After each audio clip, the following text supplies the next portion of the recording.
Kini tiba saatnya kita akan mendengarkan firman Tuhan. Kita mau siapkan hati kita untuk mendengarkan firman Tuhan. Mari kita mau lebih lagi datang kepada Tuhan.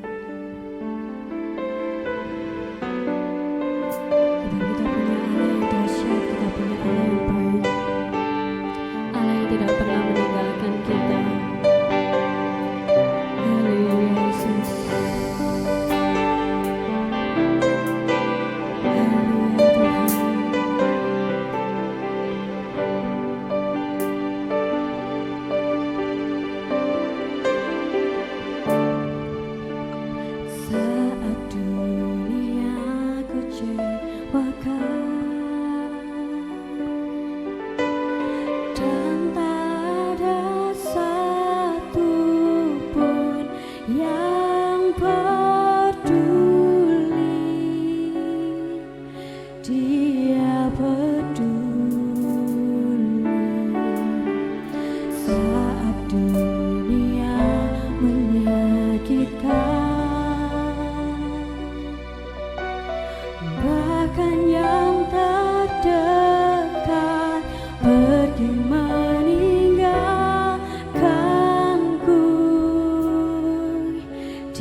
seperti pujian ini Tuhan, biarlah kami mau lebih dekat lagi kepadamu Bapa.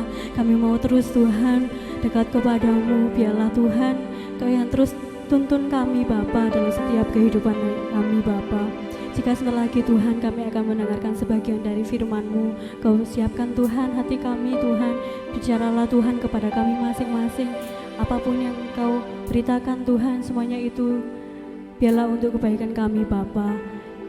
Kami serahkan Tuhan firman Tuhan pada pagi hari ini. Kami juga berdoa untuk hamba-Mu yang akan menyampaikan firman. Biarlah Kau berkati Tuhan, Kau curahkan Roh Kudus Tuhan kepada kami, terlebih kepada kami sidang jemaat-Mu Bapa. Terima kasih Tuhan, terima kasih Yesus. Hanya di dalam-Mu, nama-Mu Tuhan Yesus kami sudah berdoa. Haleluya. Amin. Silakan duduk Bapak Ibu Saudara.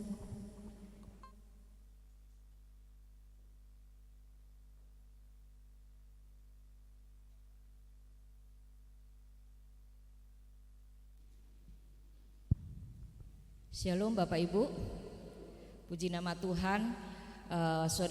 Pagi hari ini ya kita bisa kembali beribadah kepada Tuhan. Slide pertama sudah muncul itu ya, judulnya adalah pertahankan kemerdekaanmu. Kenapa saya tertarik ya untuk menyampaikan firman Tuhan ini? Kita sudah masuk bulan Agustus dan sebagian dari kita, mungkin saudara-saudara kita sudah ada yang ikut lomba-lomba begitu ya. Ada banyak yang ikut lomba gerak jalan gitu. Makanya tadi pagi-pagi saya ngomong sama Pak Tono, ayo sudah jam 6 kita harus berangkat. Kenapa? Karena sudah mulai ada banyak hambatan-hambatan di jalan karena ada banyak gerak jalan gitu ya. Nah, sehingga tadi pagi kita sudah sampai di sini tanpa terhalang oleh gerak jalan. Puji Tuhan. Baik Bapak Ibu, saya akan bacakan surat Paulus kepada jemaat Galatia 5 ayat 1 menurut terjemahan baru ya. Supaya kita sungguh-sungguh merdeka, Kristus telah memerdekakan kita, karena itu berdirilah teguh dan jangan mau lagi dikenakan kuk perhambaan. Kemudian saya juga menuliskan di dalam mengambil dari bahasa Indonesia sehari-hari, demikian bunyinya. Kita sekarang bebas, sebab Kristus sudah membebaskan kita. Sebab itu pertahankanlah kebebasanmu dan jangan mau diperhamba lagi. Dari dua terjemahan inilah saya menggabungkannya dengan judul pertahankan kemerdekaanmu. Bapak Ibu Saudara terkasih, ada quote ya atau pernyataan gitu ya yang lebih sering mengatakan gini, kayaknya lebih mudah meraih daripada mempertahankan gitu ya. Nah, mungkin bagi sebagian orang itu setuju dengan quotes ini. Tapi saya juga percaya bahwa ada orang-orang yang mengatakan enggak juga loh Bu Lani. Wong meraih aja saya sampai sekarang enggak tercapai begitu ya. Saya kepingin punya kehidupan yang begini, kami pun belum mencapai itu gitu ya. Nah ya apapun, tapi ini adalah quotes yang menyatakan bahwa kayaknya memang mempertahankan sesuatu itu lebih susah daripada meraih. Karena meraih, mencapai itu sekali ya terjadi. Tetapi kalau mempertahankan ini berbicara tentang keberlanjutan begitu Bapak Ibu ya. Nah, Bapak Ibu Saudara yang terkasih, karena saya ini guru sejarah, saya cerita sejarah aja gitu ya Bapak Ibu.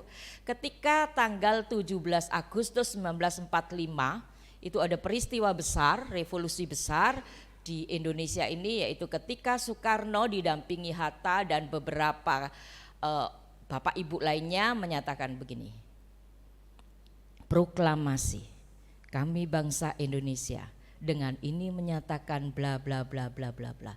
Maka sejak tanggal 17 Agustus 1945 bangsa Indonesia menyatakan, mendeklarasikan, memproklamasikan kemerdekaannya. Bapak Ibu Saudara yang terkasih, ketika 17 Agustus Indonesia merdeka, tidak serta-merta besoknya tanggal 18 semuanya aman, damai, tentram, enggak. Masih ada Jepang di Indonesia waktu itu.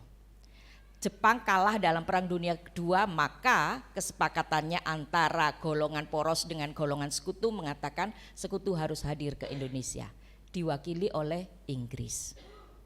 Inggris enggak tahu dalam sejarah itu kok selalu pakai kata membonceng. apa naik sepeda atau naik motor gitu ya. Tapi selalu istilah itu dipakai. Membonceng siapa Bapak Ibu? Belanda. Masuk lagi ke Indonesia.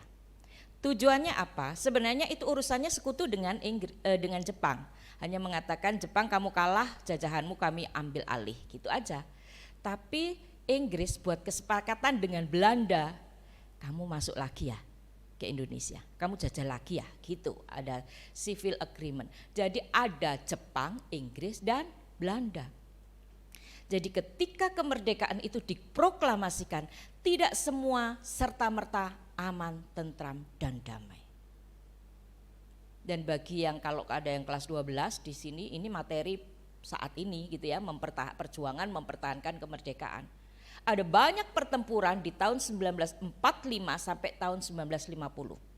Ada Bandung Lautan Api, ada pertempuran arek-arek Surabaya, ada pertempuran Ambarawa, ada Semarang, Medan Area, semuanya masih terjadi peperangan. Dan itu sudah merdeka. Jadi Bapak Ibu, ketika tahun 1945 sampai 50 bangsa Indonesia terus perang.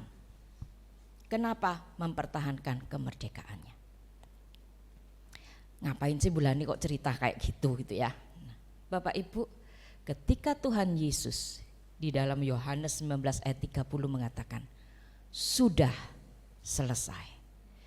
Di atas kayu salib beliau meninggal. Itu adalah proklamasi kemerdekaan orang-orang percaya. Amin. Amin Bapak Ibu. Semua orang yang percaya kepada Dia dimerdekakan dari kutuk dosa. Setiap orang percaya dimerdekakan dari hukum dosa. Dia tidak lagi menjadi hamba, hidup dalam perhambaan, tapi hidup sebagai orang merdeka. Sama dengan bangsa Indonesia, kita pun dituntut untuk mempertahankan kemerdekaan kita. Makanya Galatia itu tadi Paulus menuliskan, kita sungguh-sungguh merdeka. Karena itu berdirilah teguh dan jangan mau dikenakan kuk perhambaan. Kita sekarang sudah bebas, sebab itu pertahankanlah kebebasanmu, begitu ya. Mengapa sih kita harus mempertahankan kemerdekaan itu, gitu ya? Ada pertanyaan, ngapain juga kita harus mempertahankannya, gitu. Lanjut, kita perlu mempertahankan kemerdekaan itu karena kemerdekaan kita bukan bersifat murahan. 1 Petrus 1 ayat 18 sampai 19 mengatakan, sebab kamu tahu bahwa kamu telah ditebus dari cara hidupmu yang sia-sia, yang kamu warisi dari nenek moyangmu itu, bukan dengan barang yang fana, bukan pula dengan perak atau emas, melainkan dengan darah yang mahal, yaitu darah Kristus, yang sama seperti darah anak domba yang tak bernoda dan tak bercacat. Bapak Ibu, ketika orang-orang atau bangsa Indonesia tadi yang saya ceritakan pertempuran-pertempuran itu ada banyak orang-orang yang berkorban nyawa.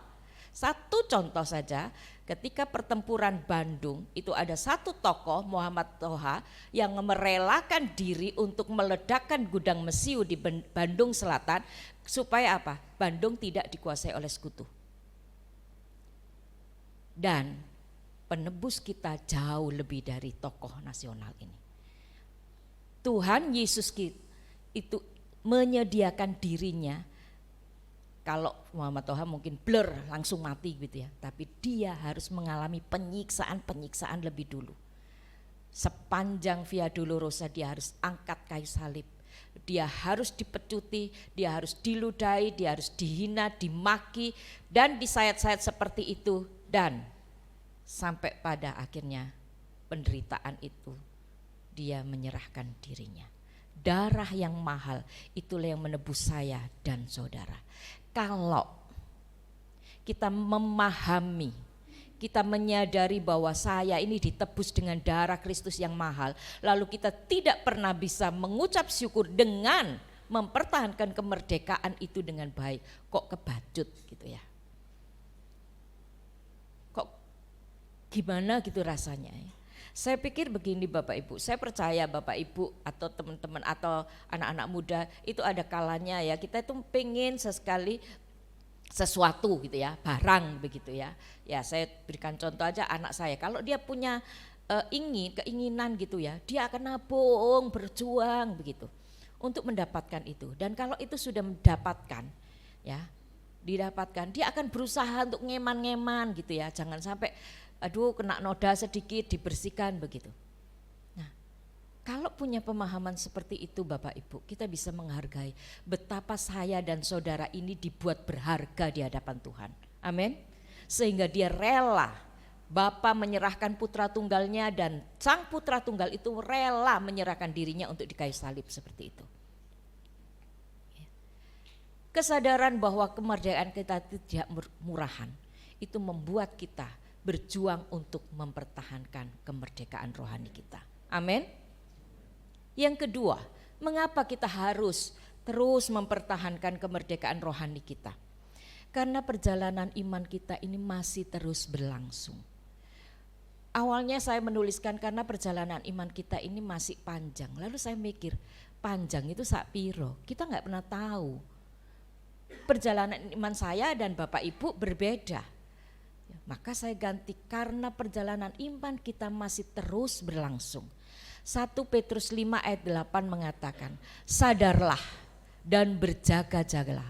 Lawanmu si iblis berjalan keliling, sama seperti singa yang mengaum-ngaum dan mencari orang yang dapat ditelannya. Jadi iblis itu masih terus bekerja dari zaman dulu sampai hari ini. Dia masih terus berusaha untuk mencari siapa? Orang yang dapat ditelannya. Siapa itu? Semua orang. Tetapi tingkat level godaannya iblis itu berbeda.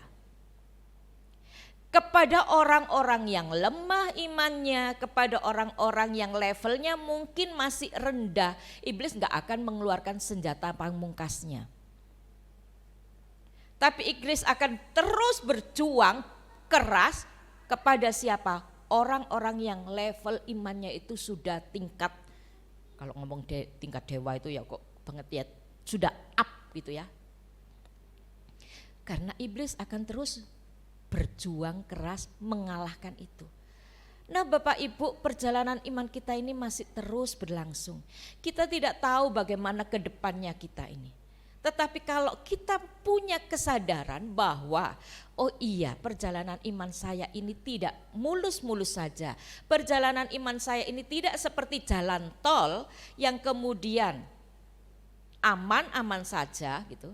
Maka kita akan punya kesadaran untuk mempertahankan kemerdekaan itu. Tadi saya ceritakan bagaimana ketika Indonesia merdeka, besoknya kan tidak langsung serta-merta aman gitu ya. Bapak Ibu, Jepang itu loh sudah kalah dalam Perang Dunia II. Jepang itu sudah kalah. Tapi Jepang yang dikalahkan oleh sekutu. Jepang itu loh tidak rela kalau Indonesia itu merdeka. Jadi dia buat kesepakatannya dengan siapa? Sekutu, loh aneh. Padahal dalam Perang Dunia, Jepang dengan sekutu ini musuhan. Tapi dua-duanya nggak rela kalau Indonesia merdeka. Sehingga masih ada pertempuran melawan Jepang setelah Indonesia merdeka. Itu ada pertempuran Semarang. Itu ada pertempuran di Yogyakarta. Musuhnya siapa? Jepang yang tidak mau dilucuti senjatanya oleh arek-arek Indonesia, oleh pemuda-pemuda Indonesia. Lula aneh ha? Logikanya mestinya Jepang tuh mikir, yo aku lah wis kalah yo, aku lah dibuat malu oleh sekutu ta. Mestinya ya saya belani Indonesia aja lah supaya ngelawan sekutu, kan gitu logikanya. Tapi enggak. Jepang yang lawannya sekutu sudah dikalahkan, dipermalukan oleh sekutu, sek belani sekutu. Mereka enggak rela kalau Indonesia merdeka. Sampai muncul pertempuran Semarang, sampai muncul pertempuran Yogyakarta.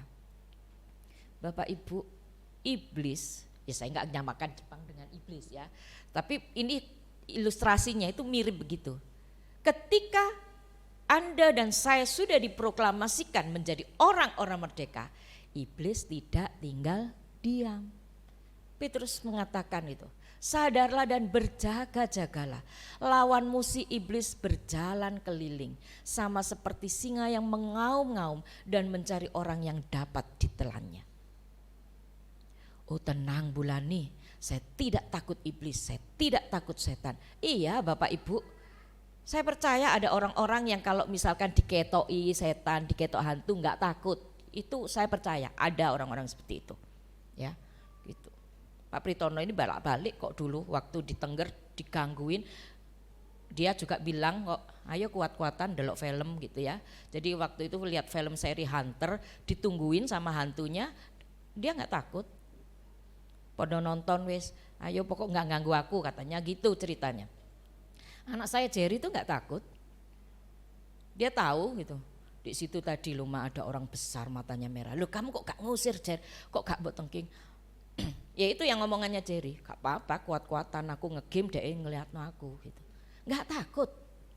Iblis gak akan pakai cara seperti itu Bapak Ibu untuk mengganggu orang-orang yang percaya. Yang sudah misalnya yang percaya kepada Tuhan. Apa yang iblis lakukan? Perhatikan Bapak Ibu, zaman sekarang ini sudah banyak penyesat-penyesat. Dia menawarkannya dengan apa? Kehormatan, jabatan, kenikmatan dunia, isme-isme atau paham-paham yang sekarang ini berkembang. Ada paham permisif, semuanya serba boleh.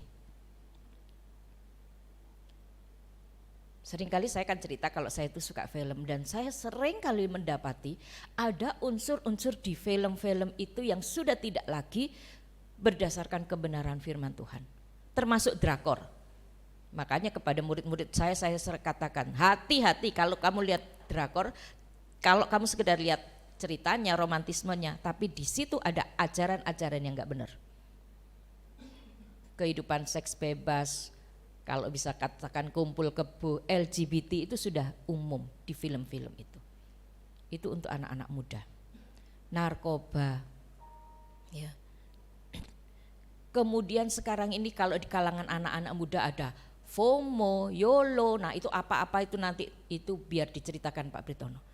Lalu saya sering kali melihat ada anak-anak muda sekarang dalam menghadapi persoalan itu mereka kemudian mencari melarikan dirinya dengan apa? Menyakiti diri. Nyileti, disileti gitu ya. Menyakiti diri. Nah Bapak Ibu, hal-hal semacam itu kok bisa sekarang ini marak ya gitu. Kalau zaman-zaman dulu lah enggak seperti itu gitu ya. Tapi tekniknya iblis juga mengikuti teknologi 5.0 gitu ya. Nah, iblis juga mengikuti tekniknya untuk menggoda manusia. Bahkan di dalam kekristenan pun banyak sekali serangan bukan lagi dari ajaran-ajaran agama lain, bukan Bapak Ibu. Tapi justru dari orang-orang Kristen yang keblinger kalau belajar gitu ya. Entah mereka belajar atau enggak ya. Tapi ada banyak penyesat-penyesat yang katanya keselamatan bisa didapatkan dari perbuatan baik, yang katanya keselamatan bisa didapatkan selain dari iman kepada Tuhan. Itu adalah tipu daya iblis zaman sekarang. Kalau saya juga tidak menghakimi bahwa kalau gitu aku sih ketemu kuntilanak wedi level imanku rendah, enggak juga. Wong dalam doa saya juga berdoa kok, Tuhan saya tidak mau ketemu yang kayak gitu-gitu itu. Lalu teman-teman itu kan ada waktu camping itu ada misalnya yang camping tahun lalu kan saya dengar itu suaranya Mbak Kunti. Memang dengar ya? Iya. Cuman dalam hati saya pokok ngetokno tak kampleng saya bilang gitu ya. Tapi kalau kemarin saya nggak ikut bukan karena saya takut, tapi memang boyok saya waktu itu bermasalah gitu ya. Bapak Ibu, cara iblis itu macam-macam. Dari yang bikin kita lari sampai yang bikin kita tidak sadar bahwa kita sudah ditelannya. Oleh sebab itu, mari kita sama-sama berjuang. Amin. Mempertahankan kemerdekaan kita. Lalu bagaimana caranya untuk kita ini bisa berjuang mempertahankan kemerdekaan kita? Yang pertama, sekali lagi, kata dasar, kata kuncinya adalah daya juang, berjuang Bapak Ibu. Kita nggak bisa hanya pasif aja, nggak bisa. Untuk mempertahankan kemerdekaan rohani kita harus berjuang move on dari masa lalu. Galatia 5 ayat 1, saya ulang lagi. Supaya kita sungguh-sungguh merdeka, Kristus telah memerdekakan kita. Karena itu berdirilah teguh dan jangan mau lagi dikenakan kuk perhambaan. Bapak Ibu, kenapa saya mengambil gambar seekor gajah yang kerantai? Itu enggak rantai itu ya, itu kakinya diikat plastik itu. Bapak Ibu, ada cerita tentang gajah kecil, bagaimana para pawang gajah gitu ya. Di Sumatera, di daerah-daerah yang itu untuk menaklukkan gajah itu dimulai dari gajah anak-anak. Ketika kecil kakinya akan dirantai. Rantainya juga disesuaikan dengan kaki gajah, diameternya bukan panjangnya yang saya maksudkan. Diameter itu berarti ikatan mata rantainya itu loh ya. Pasti kecil juga gitu. Nah, diikatkan, maka gajah kecil ini akan terus berontak. Ya apa caranya kakinya dijejek-jejeknya supaya rantai itu lepas dari dirinya. Setiap hari, setiap saat dia berusaha. Sampai kapan? Sampai terus menerus dia berjuang, sampai remaja, dia akan terus begitu. Sampai satu titik dia akan mengatakan, aku gak bisa mematahkan rantai ini. Dia akan terus bertumbuh kan, semakin besar. Mata rantai diameternya tidak berubah. Yang berubah apa? Panjangnya aja, diolor karena kaki gajah semakin gede. Paham yang saya maksudkan ya? Rantainya, mata rantainya tetap, tetapi panjangnya yang lebih panjang karena kakinya lebih molor. Dalam kondisi seperti itu, seharusnya kalau gajah ini sadar, dia akan mengatakan, oh saya sudah kuat, kaki saya sudah gede, sekali hentak rantai ini putus. Tetapi karena mindsetnya sudah dikatakan, saya sudah dari kecil berjuang, sampai remaja saya berjuang, rantai ini gak bisa tak putuskan, tertanamlah di dalam otaknya, di dalam pikirannya, di dalam mindsetnya, saya tidak bisa mematahkan rantai ini. Bapak Ibu, hati-hati dengan tipu daya iblis yang semacam ini. Seringkali tipu daya iblis itu menguasai orang-orang percaya sehingga tidak bisa move on, bergerak dari masa lalu ke masa kini. Seringkali kemudian muncul kesadaran bahwa memang saya nggak bisa, memang saya nggak layak, memang saya orang berdosa. Gitu. Ada satu contoh lagi yang saya baca di dalam artikel yang saya baca itu menceritakan seorang hamba Tuhan besar Bapak Ibu. Joyce Meyer. Pernah tahu ya? Pernah tahu khotbahnya beliau ya? Ibu Joyce Meyer, hamba Tuhan Amerika Serikat yang ya sudah usia sudah gitu ya. Dia khotbahnya luar biasa begitu. Dia pernah menceritakan bahwa ketika dia usia 12 tahun dia mengalami perundungan dari ayah kandungnya sendiri. Dia mengalami pelecehan seksual dari ayah kandungnya sendiri.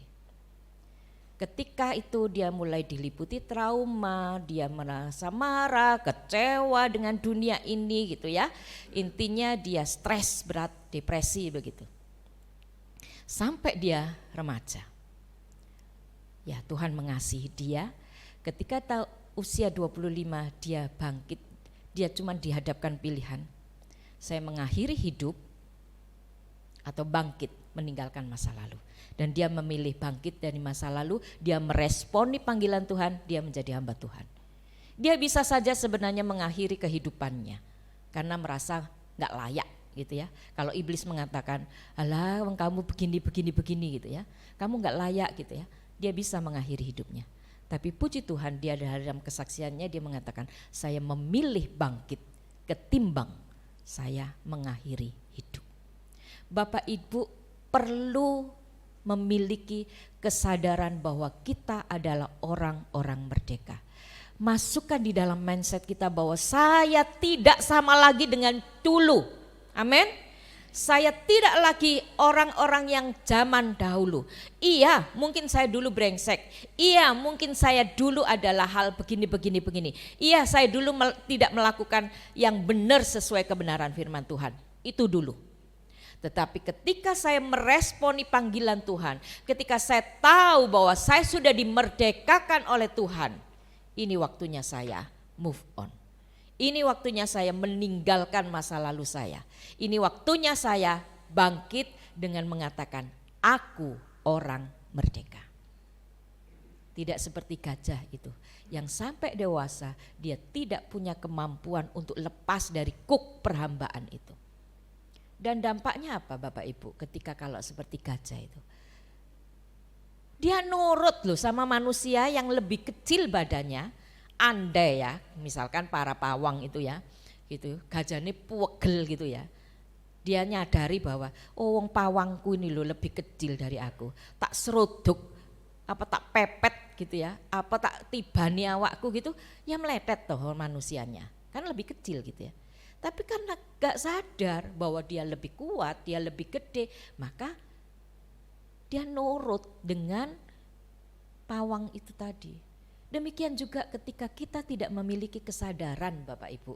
Secara rohani kita tidak punya kesadaran iman bahwa saya ini sudah orang merdeka. Maka kita ini sering atau bahkan mudah diombang-ambingkan dengan para penyesat itu tadi.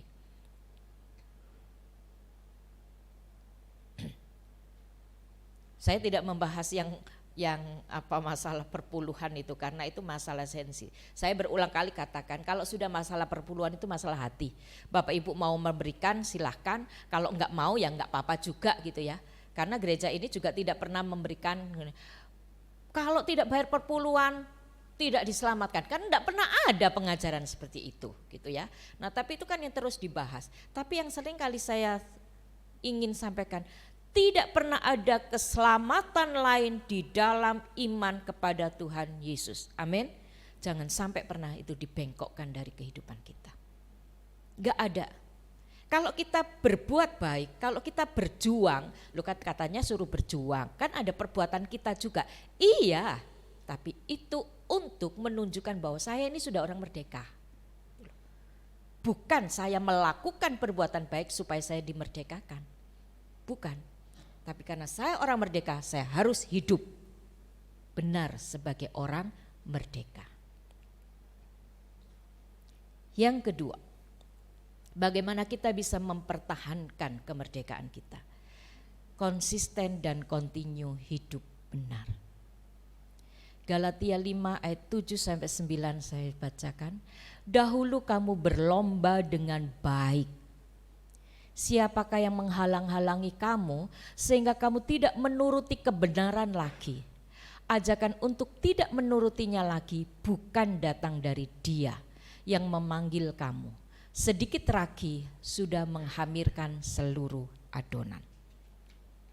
Bapak Ibu yang terkasih, untuk bisa mempertahankan kemerdekaan kita, maka kita, daya juang kita itu harus konsisten dan kontinu. Apa sih maksudnya konsisten? Konsisten itu tetap ajek. Kalau misalkan ketukan gitu ya, tek, tek, tek, tek, itu konsisten. Ajek, tetap begitu ya. Kalau continue itu terus menerus.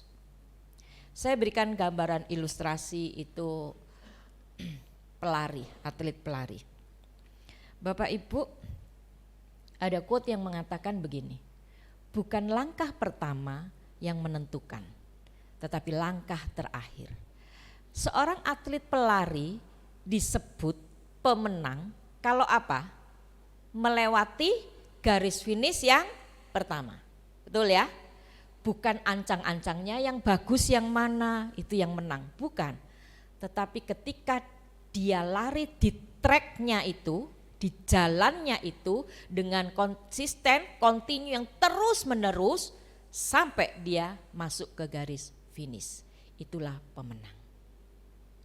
Bapak Ibu, untuk mempertahankan kemerdekaan kerohanian kita, kita harus konsisten, tetap ajak dan kontinu, terus menerus hidup benar. Tadi sudah saya sempat singgung, kalau iblis itu terus-menerus berusaha untuk cari orang, begitu ya, untuk bisa ditelannya. Paulus mengingatkan kepada jemaat Galatia, dulu itu loh, kamu itu sudah berlomba dengan baik, kamu itu loh sudah hidup benar, sehingga kamu itu boleh saya banggakan gitu ya. Tapi sekarang kenapa kamu tidak menuruti kebenaran lagi? Ada orang-orang di jemaat Galatia yang hidupnya tidak lagi benar. Bapak Ibu, kita tidak usah menghakimi saudara-saudara seiman kita. Tapi mari kita introspeksi diri kita masing-masing. Apakah sepanjang pengiringan kita kepada Tuhan sampai saat ini kita ini tetap ajak untuk hidup benar? Apakah sepanjang perjalanan iman kita ini masih terus berlanjut berjuang untuk hidup benar? Dan itu memang tidak mudah Bapak Ibu, tidak mudah. Di dalam dunia pendidikan pun demikian. Ya. Nah, beberapa waktu yang lalu ini sedikit cerita saja begitu ya. Guru-guru yang mendapatkan sertifikasi itu kemudian dapat WA gitu bahwa harus mengumpulkan sejumlah dana gitu untuk diserahkan kepada yang berwenang begitu ya. Nah, kalau saya sih saya katakan, saya jawab di WA-nya itu siap begitu. Karena saya pikir saya cuma mikirnya sederhana kok. Udahlah saya diberkati ya saya berbagi berkat. Ketika saya cerita-cerita dengan Pak Pritono itu sampai cerita, oh kalau gitu aja sih gak apa-apa. Jujur ketika ada lembaga-lembaga yang seiman dengan kita, itu justru njijiki katanya Pak Pritono itu gitu. Ya, kalau minta sesuatu itu mengatakan begini, oh sudah selesai Pak surat Bapak. Surat Bapak sudah tinggal kami klik gitu aja, itu sudah beres gitu. Pak Pritono itu sering ngurusi hal-hal seperti itu ya di perguruan tinggi Salem itu. Ini sekolah teologi ya, yang kemudian di bawahnya kan pasti lembaga yang menaungi adalah lembaga Kristen toh, kan bukan dari lembaga agama lain toh kan gitu. Lalu Pak Pritono dalam teleponnya mengatakan, ya kalau gitu untuk kliknya itu bagaimana syaratnya? Kami butuh asupan energi, kami butuh nasi goreng, kami butuh mungkin yang lain-lainnya gitu, hanya untuk katanya klik itu tadi. Berapa? 1 juta. Hah? Nah, 1 juta per orang. Lah kalau di STT Salem itu ada berapa dosen? Kalikan itu 1 juta. Lalu Pak Pritono dengan panjang lebar bukan negosiasi, saya bla bla bla bla gitu. Lalu orangnya ngomong, diturunkan 750 per orang. Per orang. Ada berapa dosen? Ada berapa dosen teologi di Indonesia? Bapak Ibu, hal-hal semacam ini terjadi di dalam dunia kekristenan. Ya. Sampai Pak Pritono mengatakan pakai kata menjijikkan gitu ya. Kenapa bisa begitu? Kadang-kadang orang-orang mengatakan, ya ini kan sudah sesuai dengan perkembangan zaman. Kenapa perkembangan zaman tidak disesuaikan dengan kebenaran firman Tuhan gitu loh. Ya perkembangan zaman ini kan kita butuhnya juga meningkat. Kenapa tidak beriman seperti di dalam Matius 25 bahwa Tuhan akan peliharakan gitu. Ya, tapi saya tidak mau menghakimi lebih panjang lagi gitu ya. Kita kembali ke ayat firman Tuhan. Dia yang malah memanggil kamu, sedikit ragi sudah mengkhamirkan seluruh adonan. Bapak Ibu, sedikit kesalahan yang kita berbuat itu bisa mengubahkan, memporak-porandakan, mengkacaukan kehidupan kerohanian kita. Oleh karenanya kita harus konsisten dan continue hidup benar dengan cara menjalin relasi yang harmonis dengan Tuhan. Mari kita introspeksi diri lagi. Berapa banyak Bapak Ibu membaca artikel di HP, di gadget dengan perenungan datang kepada Tuhan, apakah jumlah jamnya sama? Loh, ini juga menempelak diri saya sendiri gitu ya.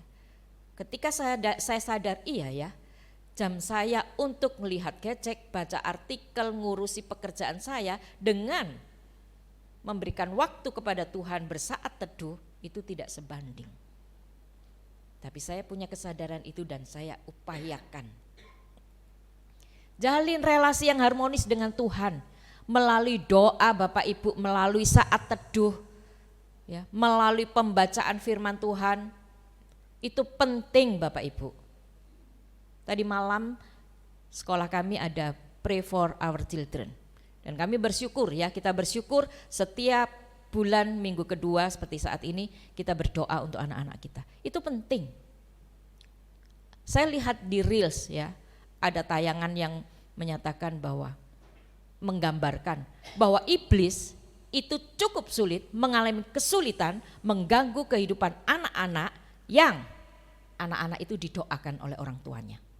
Kemarin pun firman Tuhannya mirip seperti itu. Bapak Ibu punya relasi yang harmonis dengan Tuhan, doakan juga keluarga Bapak Ibu. Semuanya, istri, suami, orang tua, anak-anak, ya, kakak adik. Ketika saya berdoa, saya itu sebut nama semua gitu ya. Dan kalau sudah untuk jemaat saya katakan sidang jemaat. Kalau satu-satu ya kadang masak nasi nanti saya ya gitu ya, sidang jemaat GKB gitu. Punyai waktu-waktu untuk menjalin relasi yang harmonis dengan Tuhan. Yang kedua, bangun komunitas yang baik, berkomunitas yang membangun. Beberapa kali itu juga disampaikan dari mimbar ini, berkomunitaslah yang baik, yang jangan toksik. Oh, harus hidup dengan orang Kristen. Enggak, bukan kata Kristen, tetapi orang-orang percaya yang memang hidupnya benar. Gitu. Berkomunitaslah dengan mereka. Beberapa kali kan itu dikatakan John Maxwell ya, untuk mengetahui siapa diri kita dilihat dari circle pertemanan kita gitu. Juga seringkali saya juga diingatkan kalau kita ini kumpulnya dengan para pemenang ya kita akan menjadi orang-orang pemenang. Kalau kita ini kumpulnya dengan para pecundang ya kita akan menjadi para pecundang gitu. Makanya bangun komunitas yang baik, yang membangun, yang menyemangati gitu ya. Nah, yang terakhir itu adalah dikatakan libatkan diri dalam pelayanan. Galatia 5 ayat 13 mengatakan, saudara-saudara memang kamu telah dipanggil untuk merdeka, tetapi janganlah kamu mempergunakan kemerdekaan itu sebagai kesempatan untuk kehidupan dalam dosa. Melainkan layanilah seorang akan yang lain oleh kasih. Libatkan diri dalam pelayanan pekerjaan Tuhan. Gereja ini sangat terbuka ya. Yang lalu saya menyampaikan support system. Gereja ini sangat terbuka untuk Bapak Ibu melayani. Tentunya yang sesuai kapasitas. Maksudnya kalau saya tahu bahwa suara saya fals, saya nggak akan jadi WL. Maksudnya kalau saya sudah seusia segini, saya ngerengek Pak Pritono untuk saya main tamborin kok kebacut temen kan gitu toh ya. Ya tentu saja nggak diizinkan gitu. Libatkan diri sesuai dengan kapasitas kita, apa yang kita punya, kompetensi kita. Ya.